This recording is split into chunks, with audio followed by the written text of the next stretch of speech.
Hola, bienvenidos y bienvenidas a Después de las 12, un podcast de Comité de Lectura. Hoy tengo una invitada muy especial que además de ser una profesional muy competente en su ámbito, es una de mis amigas más queridas. Ella es Yasmín Reyes Paredes, es psicóloga clínica con enfoque antirracista y de género. Atiende a mujeres, adolescentes y parejas en el manejo de ansiedad y depresión. Además es especialista en proyectos sociales e investigación y es activista por los derechos humanos de las personas afrodescendientes. Bienvenida a Después de las 12. Yas. Gracias por la invitación, Analia. Feliz de estar aquí. Bueno, como habíamos estado conversando en el episodio anterior, hay muchas cosas que tienen que ver con los impactos del racismo, no solamente a nivel estructural, sino en el aspecto interno de las personas, en la salud mental también. Entonces, el episodio de hoy va a abordar, a partir de lo que conversemos con Jazz, los temas que tienen que ver con salud mental y racismo y el impacto que tiene el racismo en la salud mental de las personas racializadas. Para empezar, quería preguntarte, Jazz, ¿cuál era la situación de la salud mental en nuestro país y si habían algunos datos que puedan reflejar la situación especial de la salud mental que viven las personas racializadas? Ujú. Bueno, en sí no existe ninguna investigación que especifique cómo es la situación de la salud mental de las personas racializadas, pero sin embargo sí hay datos sobre la salud mental en general, ¿no? O sea, por ejemplo, se sabe por algunas investigaciones que se han realizado que entre el 15 y 20% de la población en este año no sufre algún problema, trastorno de salud mental, en donde los trastornos más comunes son depresión, ansiedad, manejo del estrés, ataques de pánico, ataques de ansiedad, y que estos dos últimos han incrementado más por el tema de la pandemia, ¿no? Por el miedo a tener COVID, ¿no? Muchas veces a veces el cuerpo refleja, ¿no? El miedo, eso se llama la somatización, ¿no? Que viene del cuerpo. Entonces eso hace que esos episodios estén como mucho más presentes. Más o menos en el 2008 se hizo una investigación en un instituto de salud mental, Noguchi, que es bastante conocido aquí, en donde o sea, no se hizo por raza o por grupo étnico, pero sí por región, ¿no? Entonces, por ejemplo, una de las regiones donde había más prevalencia de depresión eran, por ejemplo, regiones Ayacucho, más relacionados al territorio indígena, ¿no? Y que sí me hizo mucho sentido por toda esta historia, obviamente la crisis política que hemos sufrido como país, eso obviamente impacta, ¿no? Entonces, sería como muy importante que exista un estudio, ¿no? Sobre cómo es la salud mental de las personas racializadas, cuáles son los trastornos que más aparecen, cuáles son los problemas que más aparecen y cuál es el acceso, ¿no? a la salud. Porque, por ejemplo, si hay un dato de la Defensoría del Pueblo en donde de 8 personas, de 8 de cada 10 personas que presentan un trastorno psicológico no reciben la atención adecuada, ¿no? Entonces, sí, se hace como de repente un análisis mucho más profundo, cuántas personas racializadas están en ese grupo, ¿no? ¿Por qué no están recibiendo la atención adecuada, ¿no? Si hay como centros especializados que hablen sobre salud mental, psicólogos, psiquiatras cerca de las regiones, o cómo los están tratando, cómo tratan sus vivencias, ¿no? Entonces, como esos son los datos, ¿no? que puedo compartir, me encantaría que hubieran más, pero esperemos que puedan existir más investigaciones a lo largo del tiempo. Retomando con esta pregunta sobre la salud mental, ¿cuáles son o cuáles dirías tú que son los principales problemas de salud mental de las poblaciones racializadas? ¿Cómo es la relación que existe entre el racismo, la discriminación y la salud mental? Porque muchas veces cuando se piensa en la salud mental de la población o de las poblaciones racializadas, no se ven las consecuencias o el impacto que tiene el racismo. Cuando pensamos en racismo y discriminación, ¿cómo se relacionan realmente estos dos temas? Ujú. Sí, porque el racismo como impacta mucho en que las personas racializadas nieguen su identidad, ¿no? Eso es al final lo que termina siendo, ¿no? generando tantos estereotipos negativos, en el caso, por ejemplo, de la población afroperuana, en donde las personas afrodescendientes ya no quieren ser personas afrodescendientes, quieren alejarse de esas categorías, ¿no?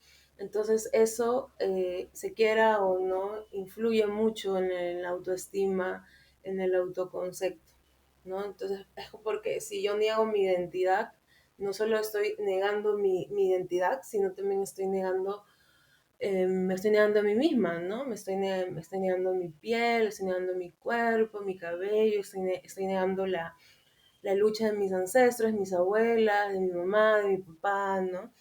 Entonces, eso, por eso el racismo es tan visceral, ¿no? Porque no solamente es niego, esta característica que no me gusta, sino todo lo que está detrás. Entonces, eso impacta en la autoestima, ¿no? Porque en el autoestima, sé que es un tema muy cliché, ¿no? Se habla mucho de la autoestima, el amor propio y todo eso, pero es como importante saber que en realidad que la autoestima es ese reconocimiento que cada persona tiene de sus habilidades, de sus intereses, de las cosas que siente que hace bien y también de las que reconoce que no hace tan bien, ¿no?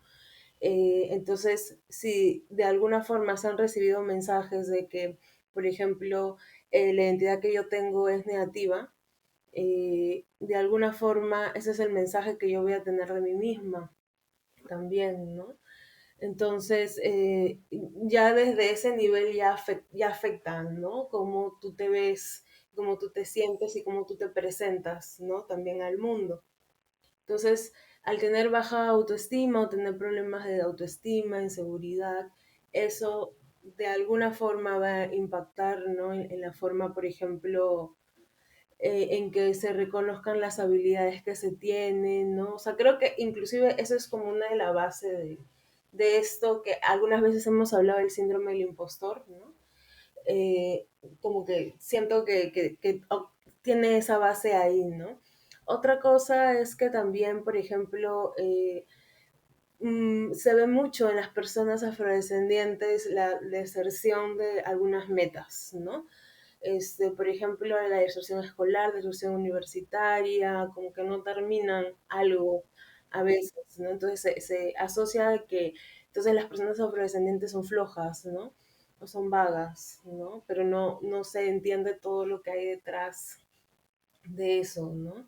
Y además, hay estudios, investigaciones en las que yo también he realizado, en donde sí hay como una relación directa entre la autoestima y las relaciones interpersonales saludables. Entonces, si yo tengo una buena autoestima, voy a tener relaciones de pareja, amicales, fraternales, saludables, ¿no? Saludables en el sentido de donde no hayan temas de, por ejemplo, toxicidad, violencia, manipulación, ¿no? A eso me refiero con saludables. Y obviamente si el racismo está impactando en el autoestima, entonces el autoestima va a estar como de alguna forma dañada, ¿no? Entonces eso va a influir en que, por ejemplo, yo que trabajo con personas afrodescendientes bueno, en las terapias que yo brindo, sí, hay muchos casos en donde, por ejemplo, están en relaciones que no desean estar, pero es como, no, hay esta idea detrás de como no va a haber alguien mejor, ¿no? Para mí. Entonces mejor me quedo con esta persona a pesar de que sea violenta conmigo, a pesar de que sea tóxica conmigo, a pesar de que me manipule, porque a la larga no soy un cuerpo elegible, ¿no? Soy el cuerpo desechable muchas veces, ¿no? Entonces es como que el cuerpo afro, ¿no? El cuerpo racializado es un cuerpo muchas veces que se asocia con la soledad, ¿no? Entonces eso como impacta muchísimo en muchos niveles, a la salud mental, ¿no? Y más en estas situaciones de pandemia, ¿no? En donde como hemos escuchado en varias situaciones, o varias personas que lo han dicho, que realmente la pandemia lo que ha hecho ha agudizado estos problemas estructurales, estos problemas sociales, ¿no? Muchísimo más. Entonces eso también, hace que la salud mental de las personas racializadas en general estén como muy trastocadas, ¿no? Y más sumado al hecho de que la salud mental aquí es un privilegio y no un derecho, entonces el acceso a esos espacios no es tan fácil, ¿no?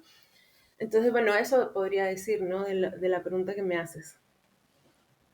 Y hablemos un poquito, me quiero detener en este tema del síndrome del impostor, porque de hecho es algo Ujú. que nosotras hemos conversado varias veces, Sí. que es algo que se presenta en muchas partes de las vidas de las personas, pero que tiene algunas particularidades para las personas racializadas. Podemos conversar un poco más de eso, porque creo que pasa mucho y yo lo he conversado contigo personalmente varias veces en relación a esto de qué pasa cuando uno siente que no está haciendo lo suficientemente buena, ¿no? Que no estás haciendo las cosas o de pronto que lo que estás haciendo no es tan significativo, que estás logrando cosas, pero las cosas que estás logrando no son realmente tan importantes como parecen, ¿no? Que finalmente lo que hacen es como ponerte en esta espiral en la que finalmente sientes que no estás haciendo nada relevante a pesar de que sí lo estás haciendo. ¿Cuáles son estas particularidades que tienen que ver con el síndrome del impostor y que afectan personalmente a las personas racializadas o las poblaciones racializadas? ¿Cuál es este matiz o esta variante que tiene que ver con los impactos del racismo? Ujú, ujú. Claro, o sea, importante lo que preguntas porque en sí el síndrome del impostor puede aparecer en varias personas, especialmente en mujeres y en personas racializadas, ¿no? Uh Entonces, -huh. pueden haber mujeres que no Y son nosotros somos racializadas. las dos. Sí, sí, exactamente. Entonces, mucho más cuando eres una mujer y una mujer racializada, ¿no? Entonces, el impacto de esto que estamos hablando del síndrome del impostor es mucho más grande, ¿no? ¿Por qué? Porque básicamente se parte en la idea de que mis habilidades que yo tengo no son reales y no van a ser suficientes nunca. Entonces tengo que esforzarme el doble, el triple, ¿no? Siempre, ¿no? Porque nunca va a ser suficiente. Eh, ¿Por qué? Porque también se sabe que es como al vivir en un mundo bien capitalista y bien competitivo, ¿no? Entonces se sabe que no podemos parar, ¿no?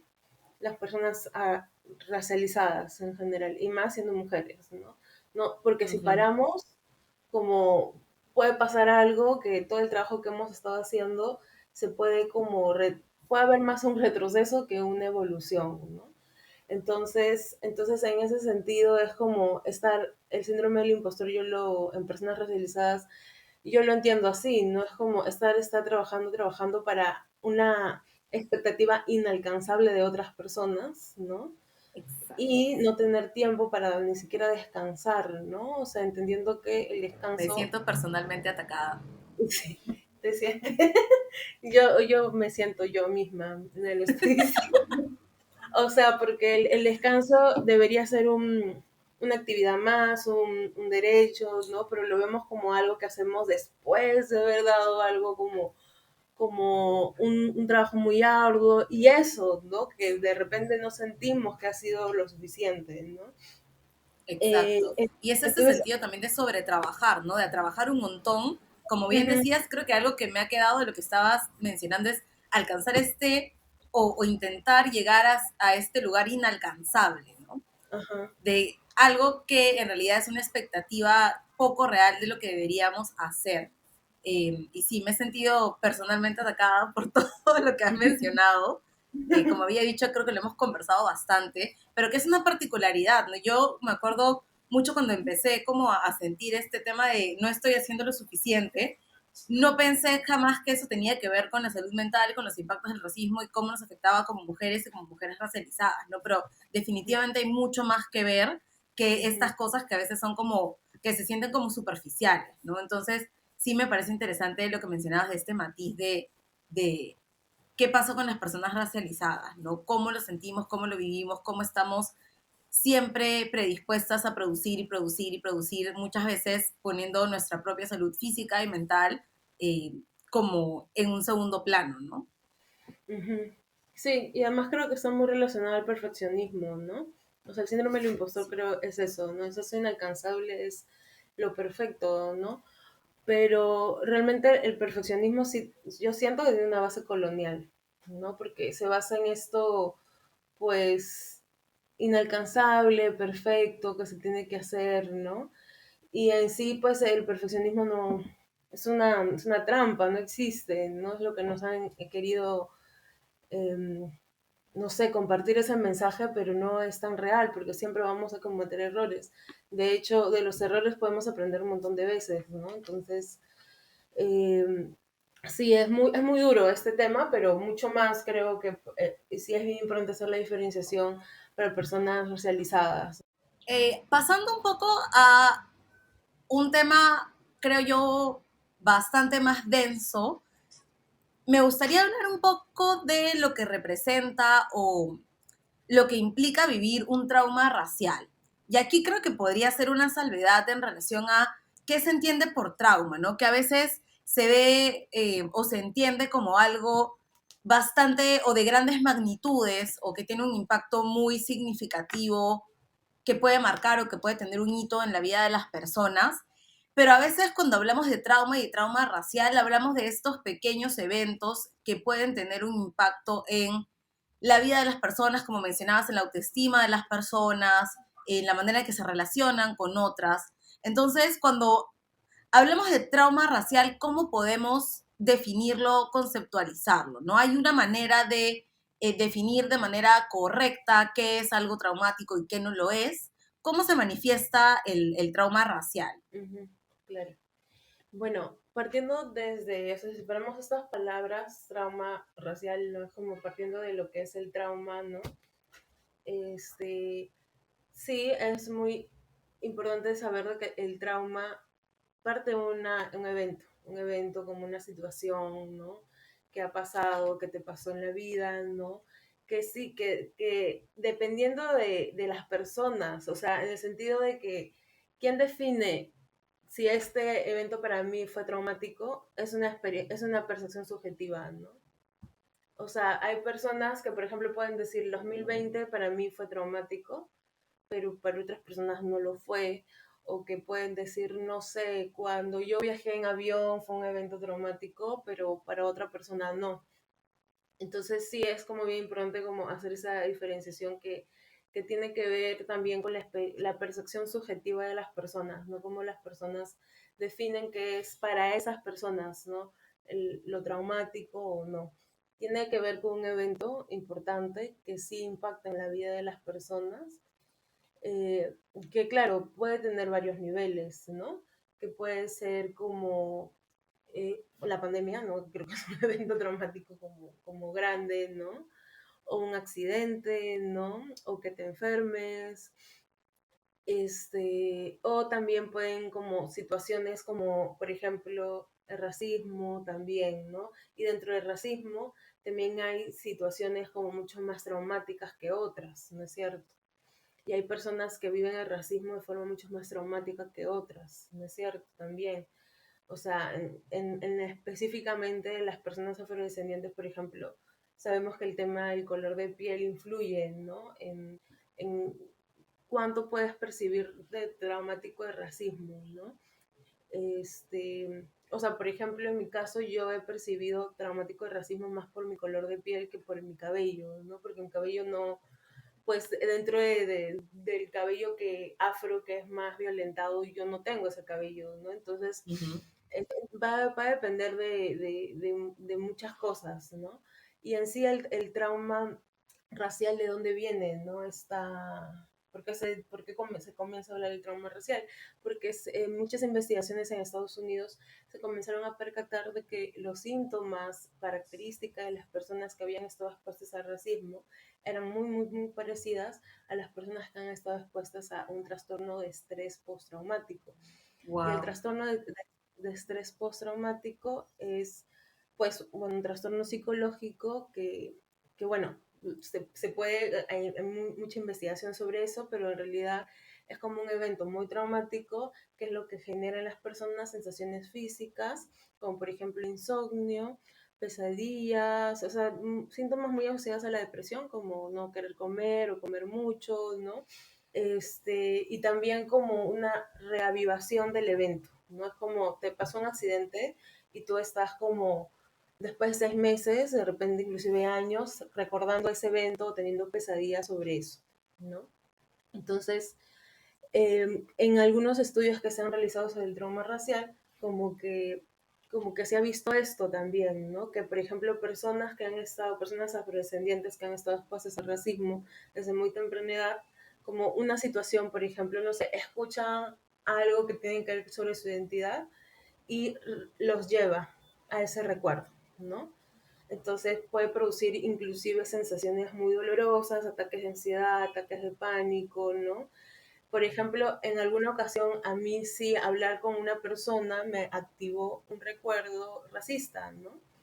Y en realidad no era sobre esa persona, o sea, mis sentimientos no se pusieron así por esa persona, sino sobre el evento, ¿no?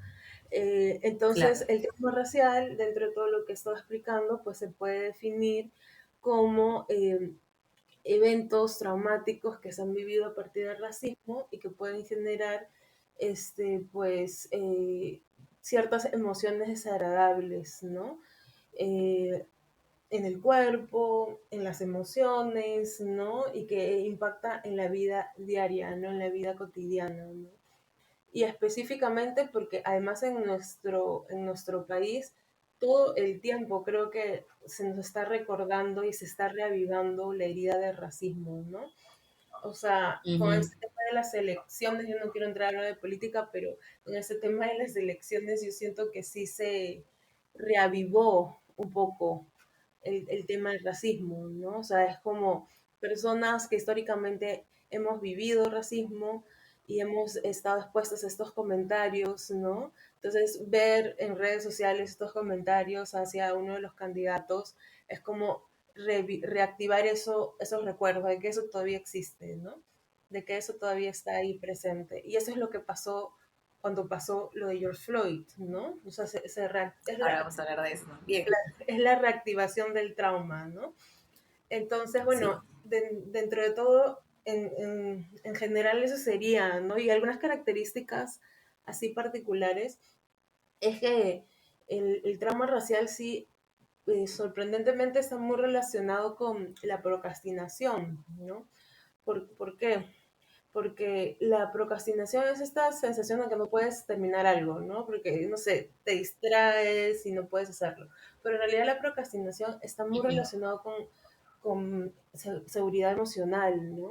Con yo creo en esto que voy a hacer, entonces lo termino, ¿no? Porque muchas veces en la procrastinación existe el autosabotaje, ¿no? Entonces, en algo que yo sé que puedo tener éxito, no lo termino porque no entiendo cómo es eso yo verme exitosa, ¿no?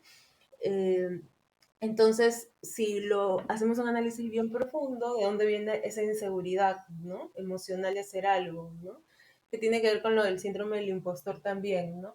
Muchas veces viene de la herida de racismo, ¿no? Entonces se Uy, ven sí. muchas, yo atiendo a varias personas racializadas que me dicen, yo no tengo un problema para terminar esto, no puedo, procrastino mucho, no empiezo algo y no lo puedo terminar, ¿no? Entonces, sí, o sea, es como que son como cosas así bien, bien sutiles, también algunas muy evidentes obviamente, pero otras que sí tienen que ver con el trauma racial y es como importante nombrarlo tal cual es para que eso se comience a transformar, ¿no? Sí, nuevamente me siento identificada con esto de la procrastinación, también el autosabotaje. Ujú, Y muchas veces uno no identifica que estas cosas sí están relacionadas a las experiencias previas que has tenido con el racismo, con la discriminación, ¿no? Es como que todo está realmente relacionado, más relacionado a lo que nosotros pensamos a veces. ujú, Quería también conversar contigo sobre la influencia que tienen algunos estereotipos raciales en la vida y la salud mental de las personas racializadas, ¿no? Y particularmente hablando de nuestra experiencia como mujeres afrodescendientes, quería como que conversáramos un poco sobre lo que pasaba con este estereotipo de que las mujeres afrodescendientes tenemos que ser muy fuertes o que tenemos que ser muy resolutivas o que siempre tenemos que estar bien, cómo esos estereotipos nos presionan o nos empujan a llegar a nuevamente a sobretrabajar, a ser autosuficientes o a intentar controlar todo, inclusive nuestros propios sentimientos, y terminan teniendo un impacto en nuestra salud mental. Me parece interesante ver en este caso, en el caso de las mujeres afrodescendientes, qué pasa con nosotras, ¿no? ¿Qué pasa cuando estos estereotipos, que son estereotipos que nos sobreexigen, finalmente terminan teniendo un impacto también en cómo nos sentimos? ujú. Sí, sí, hay un gran estereotipo de que las mujeres negras eh, pues vamos a poder transitar todo, ¿no? Como que somos fuertes físicamente, Que todo emocionalmente, se logra, todo se logra. todo se logra, ¿no? E Sí, inclusive como siento que ese estereotipo también lo validamos y lo alimentamos nosotras, ¿no? Entonces eso también es importante como que saber qué queremos compensar con eso cuando lo decimos o cuando vemos a compañeras diciéndolo, ¿no? Porque también es exacto, conectar con que si no nos sentimos bien para hacer algo, es también importante ser conscientes y conectar con nuestras emociones y con nuestras necesidades y poder decir, pues no la hago y está bien, ¿no? Entonces, exacto. sí, o sea, es como un estereotipo como que muy fuerte, muy fuerte. Y creo que de hecho también, o sea, yo desde el análisis que le puedo hacer es como que si tuviera una ganancia secundaria, ¿no? Porque es como si nos ponen en el lugar de ser fuertes, eso a nivel de nuestro propio ego puede alimentar algunas cosas, ¿no? Algunas necesidades, ¿no? Porque, para ser sincera, a quien no le gusta que le digan, "Ah, tú eres bien fuerte, tú lo puedes", ¿no? Es como que hay esta sensación igual interna de que sí, yo lo puedo hacer y cuando te lo dices te sientes orgullosa, ¿no? Exacto. Pero ¿a qué precio, no? Entonces, creo que aquí es encontrar los matices, ¿no? En qué momentos sí, tú tienes que decir sí, sí se logra y todo sí, vamos con todo, y en qué momentos hay que descansar, en qué momentos hay que parar, ¿no? Y ahí es una línea bien delgada, porque a veces es como no diferenciamos de lo que realmente queremos y de lo que la sociedad espera de nosotras, entonces se confunden ahí las cosas, ¿no? Pero sí, es como un estereotipo como muy fuerte, especialmente en mujeres negras, ¿no? Y que creo que como comenzar a desmantelarlo, ¿no? Tanto si somos personas afrodescendientes o no lo somos, comenzar a desmantelar de que, inclusive ir reconstruyendo este concepto de qué es ser fuerte, ¿no? Porque en este binarismo de lo fuerte Exacto. y lo débil es malo, y lo fuerte está pues asociado a las personas que no son frágiles, ¿no? En esta sociedad, ¿no? Y muchas veces ser vulnerable requiere mucha valentía, ¿no? Entonces, como que hay que comenzar a deconstruir esos términos, ¿no? Para que cuando, no sé, si son mujeres negras y estamos en una situación en donde tenemos que ser vulnerables y permitirnos ser vulnerables, como que nos podamos sentir como mucho más tranquilas con eso, ¿no? Sí, creo que también se trata de honrar nuestros procesos, ¿no? Me quedo con esta idea de ser vulnerables como algo que es válido, ¿no? Y tiene que ver también con cómo el sistema nos empuja a ser las más resolutivas o las que siempre tienen que hacer las cosas, que tienen que superar, o que muchas veces ni siquiera tienen que hablar de sus propias experiencias o sus encuentros con el racismo. Hace unos días estaba leyendo un artículo en Afroféminas que hablaba un poco de esto, ¿no? De cómo muchas veces nos obligan o nos empujan a superar sin siquiera habernos detenido a analizar cuál ha sido el impacto del racismo en nuestras Ujú. vidas, ¿no? Que muchas veces nos piden que tenemos que solamente dejar que las cosas sucedan o pasar la página o no reconocer y nos entrenan y nos crían y crecemos y nos hacemos personas adultas también pensando en esta idea de vamos a superar lo que ha pasado, que también tiene que ver con este tema de el victimismo, ¿no? El hecho de que pensamos que si reconocemos que hemos sido sujetos de discriminación, que el racismo ha tenido un impacto en nuestras vidas, de pronto estamos cayendo en el victimismo, cuando en realidad no se piensa que poder reconocer es el principio también para empezar a sanar las propias heridas que el impacto del racismo ha tenido en las vidas de las personas racializadas, ¿no? Esta idea de dejen de ser víctimas o dejen de, no sé, utilizar esto como un gatillo para capitalizar alguna cosa, es algo que en algunos casos también nos empuja muchas veces a no reconocer que sí hemos sido eh, marcadas por estas experiencias adversas en nuestras vidas. Sí, y bueno, y más estos comentarios que ahorita están, bueno, los veo por redes de este tema de no seas resentido social, ¿no? Entonces siento que esa frase hace de que las personas que han sufrido eso, o sea, no quieren ser como catalogados como ser como muy, muy vulnerables o ser como los intensos o las intensas, entonces se callan, ¿no? Entonces se quedan en silencio. Exacto. Este tema de la intensidad también es otra cosa, porque Sí. es como, ¿qué intenso eres? Intenso es como que Ujú. es algo malo o no puede ser intenso, o de pronto estás como categorizado como problemático, que va muta a otro estereotipo muy común que marcan las mujeres negras, que es como las mujeres negras siempre haciendo problemas, ¿no? Está este estereotipo Mm, de la angry black woman, ¿no? ujú. Que las mujeres negras cuando reclaman por algo, cuando protestan por algo, cuando dicen algo, están naturalmente enojadas. Entonces, para no caer en este estereotipo, también muchas veces reprimimos eso y eso termina también manifestándose en otros aspectos de nuestras vidas, ¿no? Sí, has hablado de Angry Black Woman, que es en sí la represión de, o sea, es como cuando, por ejemplo, hemos estado en un acto racista, ¿no?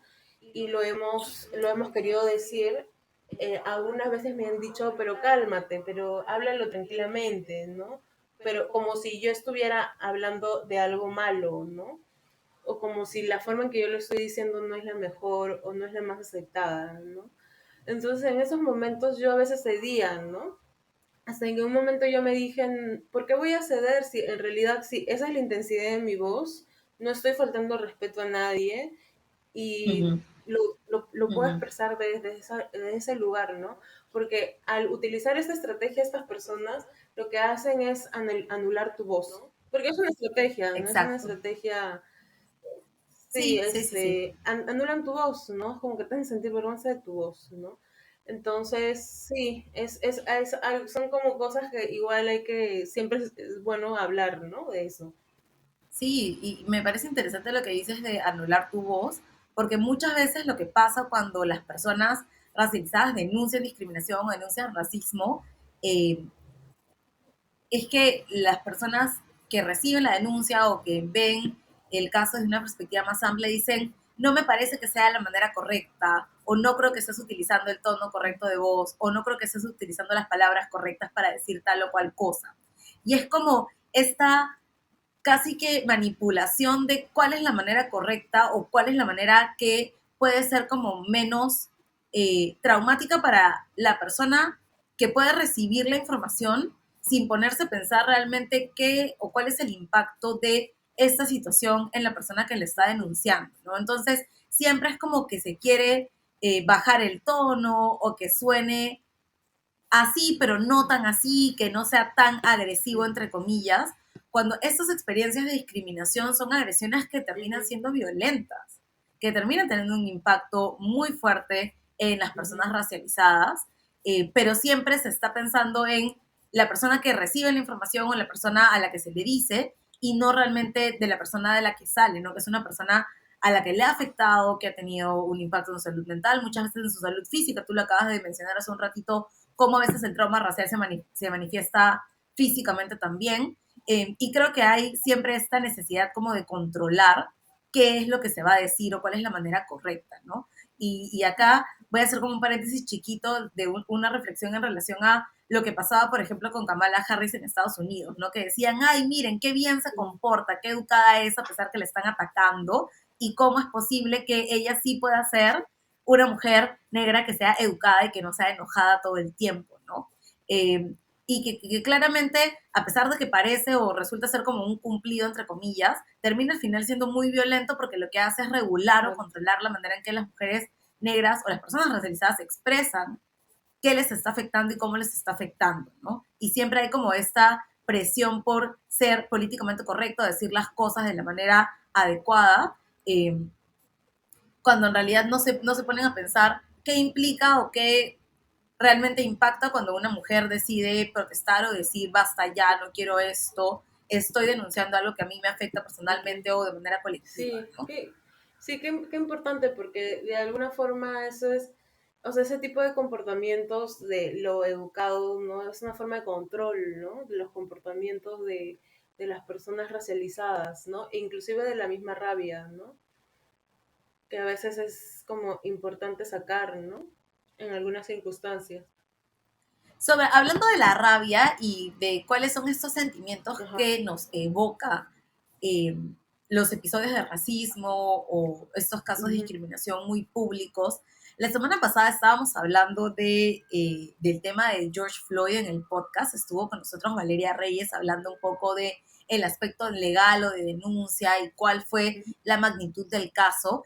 Y yo me acuerdo, y no sé si te acuerdas, Jazz, cuando pasó lo de George Floyd, además de esta rabia, esta indignación colectiva, la reacción más inmediata luego de todos estos sentimientos confusos, complejos que acarrió el caso, fue chequear con nuestros amigos cómo estaban, ¿no? Entonces, ujú, recuerdo haberte escrito a ti, haberle escrito a Orlando, haberle escrito a algunos otros amigos para decir cómo estás, cómo te está afectando esto, ¿no? Porque realmente lo que generó fue esta sensación de sí, solidaridad transnacional que tenía que ver con nuestros propios traumas y las propias experiencias de violencia racista a la que habíamos estado expuestos por mucho tiempo.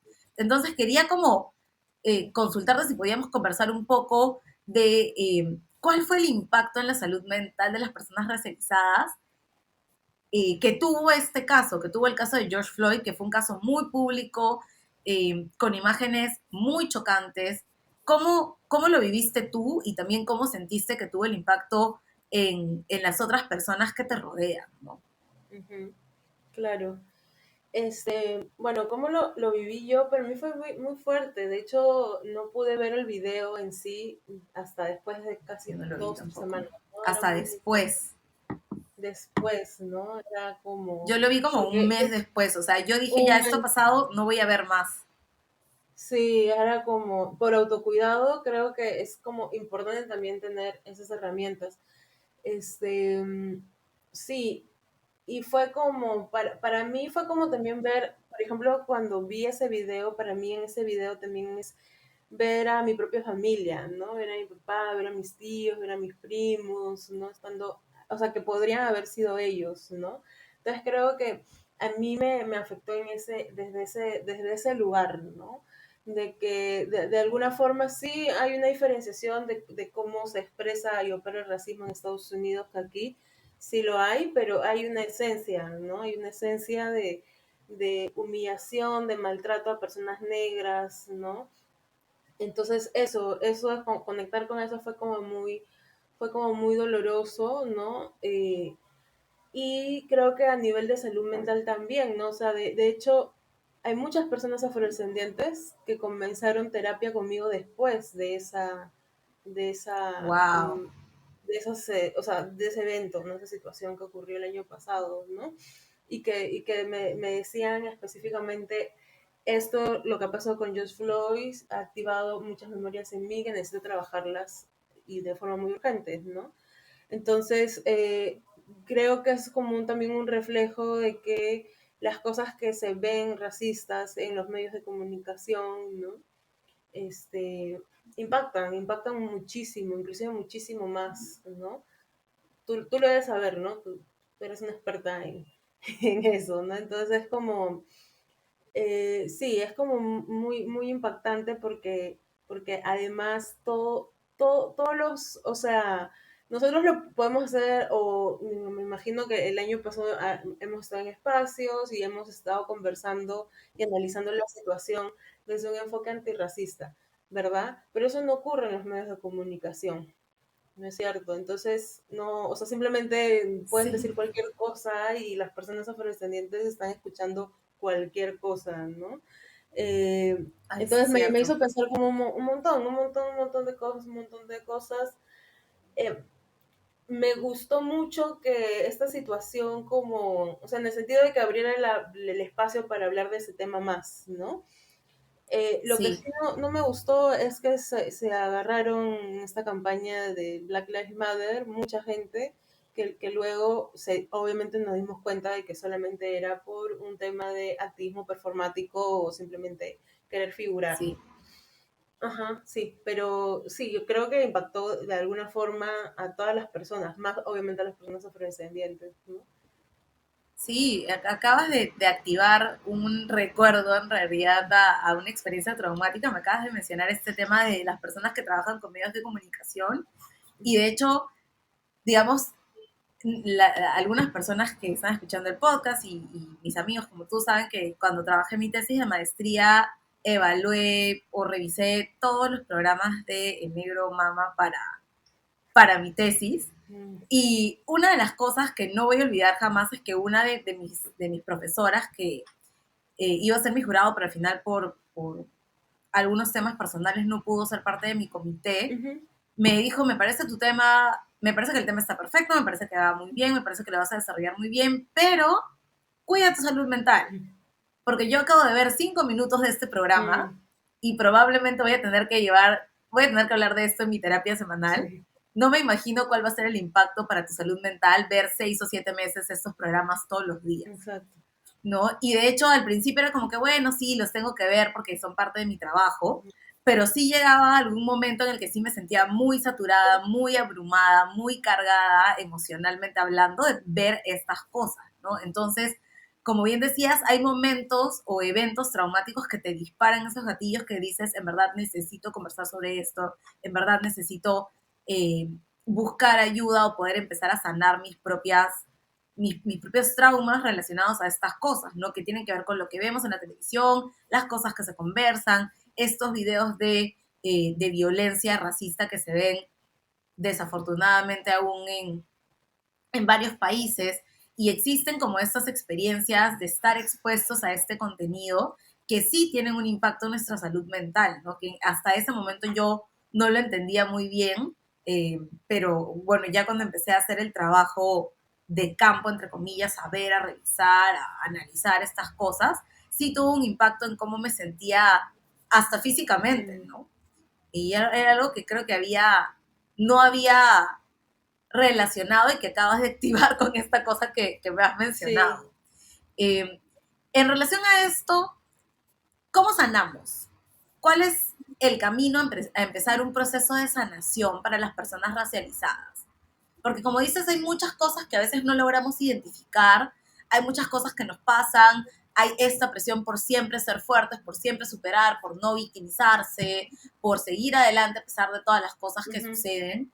Pero ¿en qué momento sanamos? ¿Cómo hacemos para empezar a sanar? ¿Cuál es la importancia de estos procesos y de recibir ayuda psicológica para poder hablar y también tratar los impactos del racismo en nuestros cuerpos y en nuestras Ujú. mentes?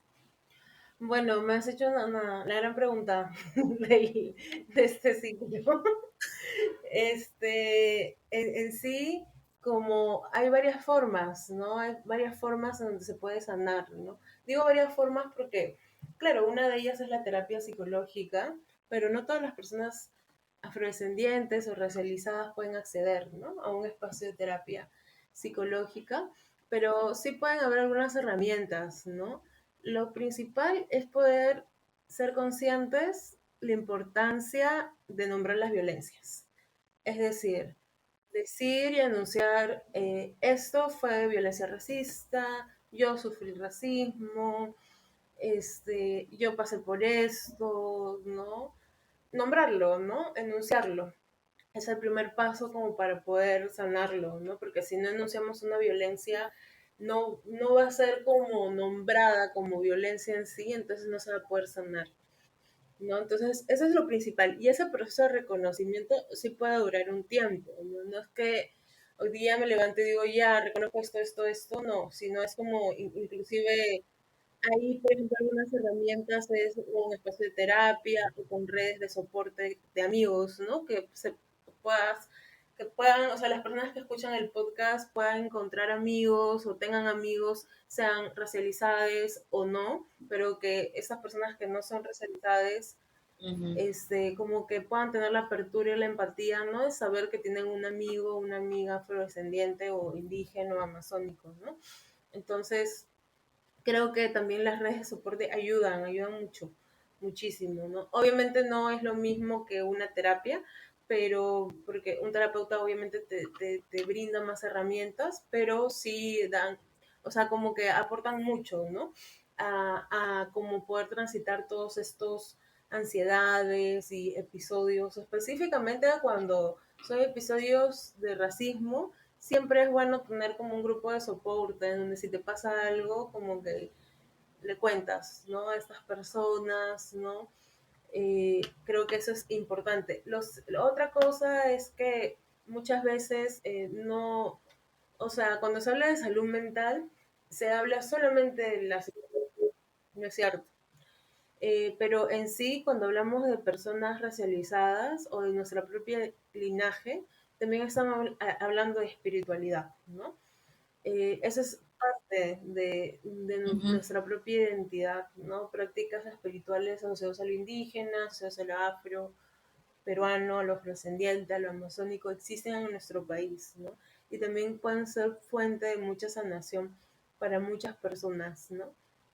O sea, por ejemplo, hay algunas plantas medicinales que te ayudan mucho a sobrellevar procesos de ansiedad, ¿no? Y que existen en nuestro país, además, ¿no?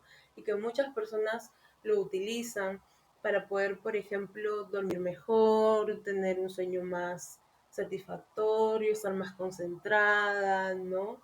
Entonces, son como prácticas espirituales que en sí las sociedades capitalistas pues no quieren que conectemos con eso, eh, porque nos brindan otra forma también de ver la sanación, ¿no? No solamente es ir al doctor, al psiquiatra y que nos recete pues un solán, una clonazepam, ¿no? Exacto. Eh, entonces, como que también desde esa, o sea, brinda estas alternativas también para las personas que no pueden acceder, ¿no? A un espacio de sanación Sí, eh, pagado, ¿no? Y bueno, para las personas que sí lo pueden hacer, como que sí les diría que puedan combinar todas estas herramientas y como puedan como elegir, ¿no? Un terapeuta, una terapeuta también en relación a las necesidades que quieren hablar, ¿no? O quieren sanar, ¿no? Pero es como bien importante, lo principal creo que es reconocer que se necesita un espacio así y se necesitan sanar algunas violencias, ¿no? Y ese proceso, como te digo, no es de un día para otro, puede tomar, inclusive, ¿no? A mí en sesiones de terapia me toma ese proceso unos 6 meses que las personas reconozcan eso, porque es difícil, ¿no? Inclusive si hacemos un análisis personal en relación al racismo, para mí fue bien difícil reconocer que sufrí racismo, me costó años. Claro, no tenía un espacio de terapia, ¿no? Pero me costó mucho tiempo, ¿no? Entonces es complejo, pero como que siento que es el primer paso igual, ¿no? sí. Y aquí tengo creo que dos, o bueno, una pregunta que tiene como estas dos variantes, Ya. porque como decías, es a veces complicado remover o poder trabajar en estas cosas que son producto de nuestra propia experiencia, nuestra exposición a la discriminación. Entonces, digamos, mi última pregunta tiene que ver con por qué es importante, por qué es importante que exista esta terapia o el abordaje psicológico desde un enfoque que sea antirracista e interseccional.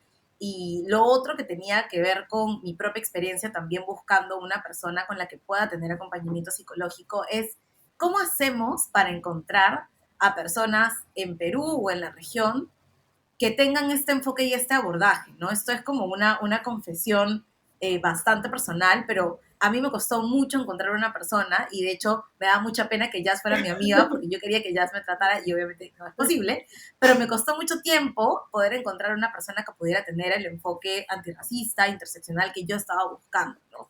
Entonces, ¿por qué es importante? ¿Y cómo hacemos? ¿Cómo accedemos? ¿Hay alguna red? Ustedes, tú tienes como un grupo de personas que de pronto pudieran brindar este tipo de acompañamientos con el enfoque interseccional, con un enfoque antirracista, de género. Ujú. Sí, es una gran pregunta. ¿Por qué? Por qué es importante, ¿no?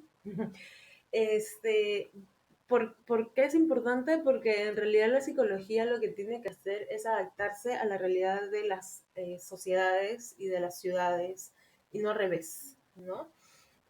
Porque en general se piensa eso, ¿no? Que en realidad son las poblaciones, son las sociedades que tienen que adaptarse pues a las orientaciones psicológicas, ¿no? Que existen, que la verdad tienen una base bien, ¿cómo decirlo? Bien eurocentrista, bien occidental, ¿no? De cómo se figura, ¿no? La psicología, la misma terapia, ¿no? O sea, comenzando, yo sí soy bien crítica, ¿no? De algunas Uh -huh. orientaciones en donde no hay ni siquiera o sea, es como que no se te permite tener como que la persona que atiendes conozca de tu vida o conozca por lo menos con quiénes vives o si estás bien, ¿no? Entonces eso me parece como que demasiado distante, ¿no? Y creo que es como bien importante que las personas se sientan cómodas, ¿no? Entonces, por eso creo que también es bien importante porque vivimos en un país diverso Sí, y somos personas diversas, exacto. ¿no? Y además porque en sí, para mí el racismo es un problema de salud pública, ¿no? Entonces, no verlo como tal es como que realmente no darnos cuenta como profesionales de la salud mental que hay una problemática y que no podemos hacerla, ¿no? Es como que, no sé, si hubieran como un montón de personas que sufren en el Perú, eh, no sé, algún problema en específico con el cuerpo, por ejemplo, y que yo no pueda, como de repente, yo no tenga esas habilidades como para poder atender a ese tipo de personas, a pesar de que yo no vivo eso, ¿no? Entonces es como una responsabilidad como bien grande, ¿no? Por ejemplo, yo atiendo a algunas personas que son trans, ¿no? Entonces mi responsabilidad como terapeuta es como eh, saber sus problemáticas, estudiarlas también, o sea, en el Exacto. sentido de poder educarme, ¿no? De poder educarme bastante, porque es una forma de mostrar respeto, ¿no? Hacia esta otra persona que viene y confía en mi trabajo. Entonces, Sí. por eso también creo que es como muy importante hacerlo este, y además no es tan fácil. ¿Por qué? ¿Por qué no es tan fácil? ¿Por qué no existen terapeutas con este enfoque? Ujú. Porque, o sea, si vemos en las universidades, no, o sea, no hay estos cursos ni siquiera. O sea, cursos relacionados de género, feminismo, en psicología, había uno en la universidad donde yo estudié electivo, o sea, ni siquiera era un curso obligatorio, ¿no? Y pues temas de raza, racismo, pues no había, ¿no? Entonces es como, también creo que tiene que ver con la formación universitaria y bueno, todo esto todo es como, es todo un proyecto de ley que se tendría que cambiar, pues, ¿no? Es como, eh, ya escapa de nuestras manos muchas veces, ¿no? Pero es como bien importante, especialmente si escuchan este podcast, ¿no? Psicólogos que no son afrodescendientes, eh, que tengan la responsabilidad de que si no existen, pues, no sé, formas de estudiar esto en, no sé, en una maestría, en un diplomado en este país, pues que existe información en Internet, en Google, ¿no? Porque no es lo mismo atender a una persona que ha tenido situaciones de racismo que a otra persona que no. O sea, por ejemplo, recuerdo mucho una profesora en la universidad que me decía, lo primero que tienen que preguntar cuando atiendan a una persona, esto es cuando yo ni siquiera estaba en la universidad, ¿no? Es de dónde vienen, de dónde son sus padres, ¿no? Y esta profesora me decía, si por ejemplo sus padres son, no sé, de Ayacucho, entonces yo ya sé que hay una historia familiar ahí de violencia política, ¿no? Entonces Claro. es como bien importante preguntarlo, ¿no? O por ejemplo, si alguien me dice que, no sé, es de una zona afrodescendiente, no sé, que sus padres no sé, son de Yapatera, por ejemplo, no, son de Saña, Claro. yo ya sé que, ok, acá hay una historia familiar como ligado a la afrodescendencia y seguramente ligado al racismo, y es algo que yo tengo que explorar, ¿no? Entonces, ya es una Claro. responsabilidad, ¿no? Entonces, por eso es como muy importante. Cuando me preguntas no sé, contactos o personas aquí en Perú, en la región, ahí sí se me pone bien difícil la respuesta Lo sé, porque, amiga. porque hay muy pocas personas. Este, de hecho, bueno, conozco a una persona con la que inicié un proyecto con otra persona más, ¿no? Y que yo le recomiendo siempre porque, a pesar de que no hablamos mucho, ella está en Instagram como Mercedes Condori. Es una de las únicas que conozco que, bueno, es terapeuta, por lo que entiendo, de niños y adolescentes, pero también atiende a adultos y es terapeuta Ajá, con esta orientación antirracista, ¿no? Es una de las únicas que claro. conozco, más es feminista, ¿no? Y también hay otras personas, pero no de la región, pero sí como en redes sociales que yo he podido como conocer, ¿no? O sea, tú sabes, pues las redes sociales a veces te conectan con otras personas y más en estas épocas. Y Sí, bueno, ahí es donde yo conocí a mi terapeuta. que también es mi terapeuta. Sí, entonces, también es como, o sea, si pueden acceder a una terapeuta antirracista que no es de aquí de Perú, pero lo pueden acceder por el Zoom, igual la pandemia corta las fronteras en este tipo de situaciones. Pues sí, Y pueden accederlo económicamente como eh, yo recomiendo a mi terapeuta actual, que es Yana Concepción, que realmente estoy súper, súper feliz con mi ella. terapeuta también, es Sí, increíble, tiene un enfoque súper antirracista, de género, sí, siempre explica las cosas de sí, manera muy...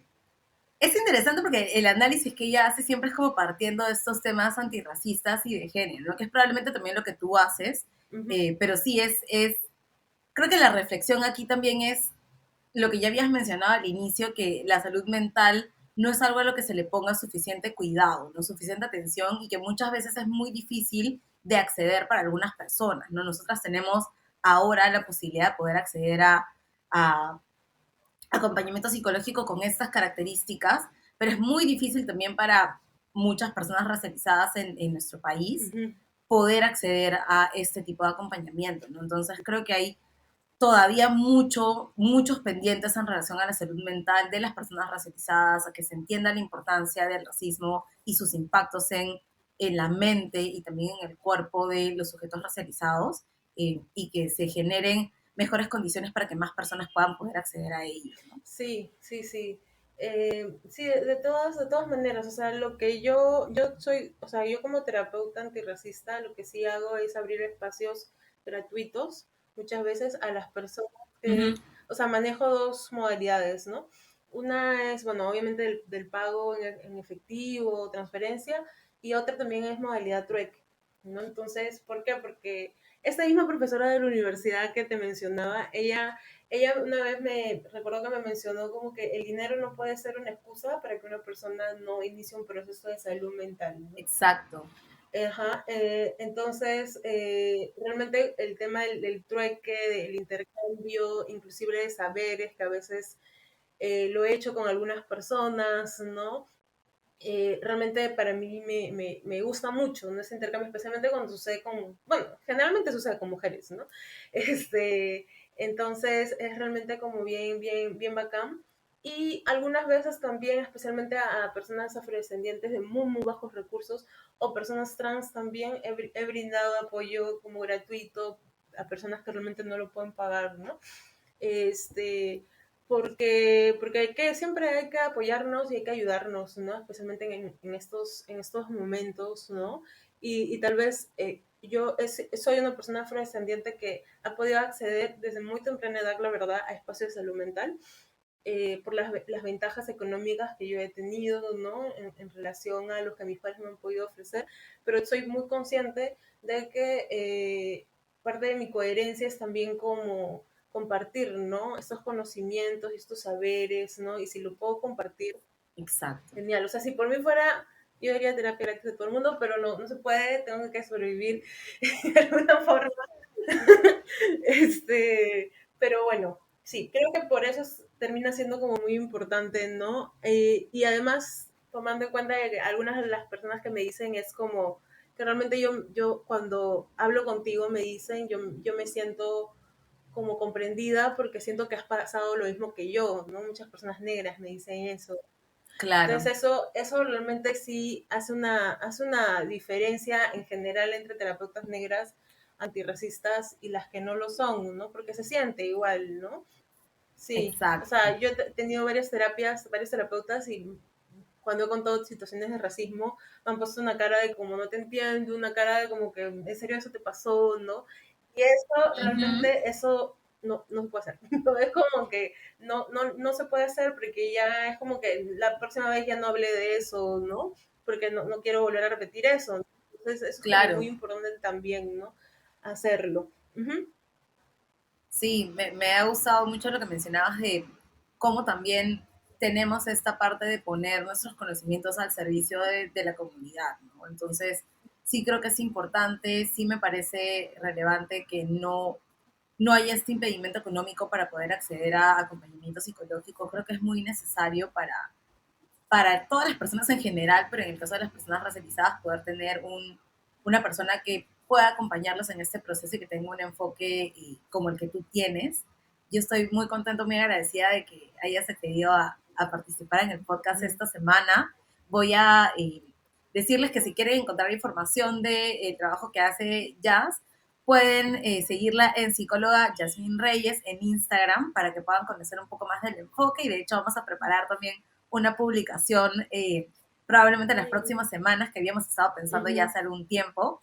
Así que nada, te agradezco mucho por esto, Jazz, y gracias a todas las personas que nos están escuchando hoy. Esto fue Después de las 12. Yo soy Ana Cristina Mosquera Rosado. Muchas gracias por escucharnos hoy.